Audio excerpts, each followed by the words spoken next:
I love using these tags for any projects I create, and it's super easy to make. I first design on Canva the logos, and I format it so when it prints, it's the size I want it to be.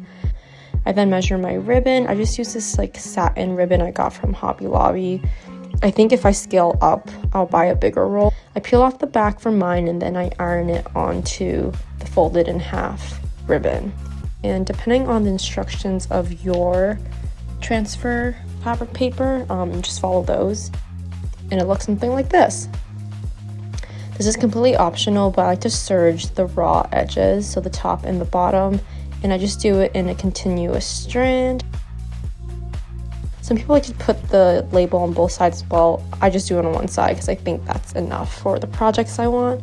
And I keep it in this long string so I can use it, like just cut it whenever I want to use it.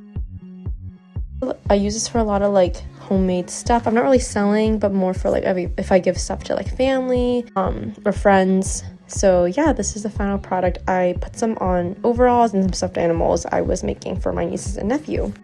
If you guys end up making them, let me know. If you have any questions, please comment them down below. Thanks for watching.